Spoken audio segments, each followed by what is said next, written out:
So you need to fill it with. And it holds a lot of water. It's like a sponge. And it holds all that water. So we need to dig all of that out where we're going to plan our road to go. So we need to dig all of that out of around in here so that we can start putting our road in what we call a right-of-way. And the right-of-way is owned by the county or the government or the city. It's not owned by you and me. All of these little numbers in here, that's where your houses would be. A house would go on here and you might live here or you might live over here. Oh, looking for 55. Yeah. Looking for 55. That's where I live. That's where I live. So we have to dig all of that topsoil out, all that spongy stuff, and then we start building it with clay.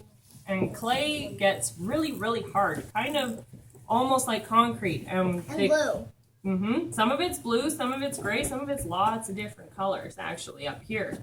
And so what they do with the big equipment is they pack it and pack it and pack it and pack it, and they pack it really hard until we can get it hard enough to put stuff on it like gravel. So we're gonna put some rock on it, and that's our next base.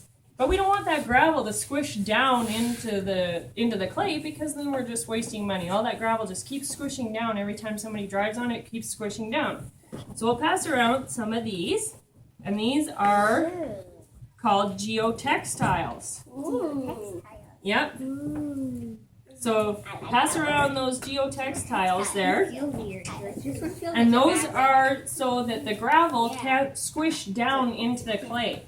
So depending on how wet it is, we might use one that more feels like felt so that it's squishy there. And if it's really hard, then there's the grid type one that's more plasticky so that the gravel can't go down and be wasted into the clay.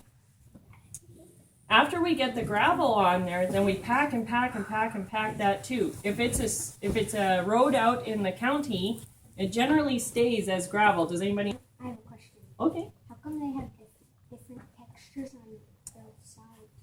One is the right side up and one is the right side or the upside down. So one needs to sit next to the clay, and then the other, the gravel needs to sit on top of that. So it's like a sandwich. So one side waterproof and one side Kind of, yeah. Yeah, because what we're doing is we're building up gravel drains water out of it.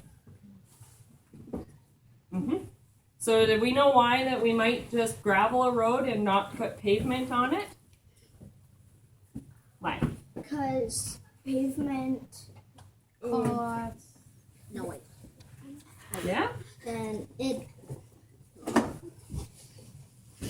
I feel like you were right. Because gravel is cheaper. Yes. Yeah. Pavement's very expensive. Like 2,000. So for an example, if you live out in the county or you have a friend that lives out in the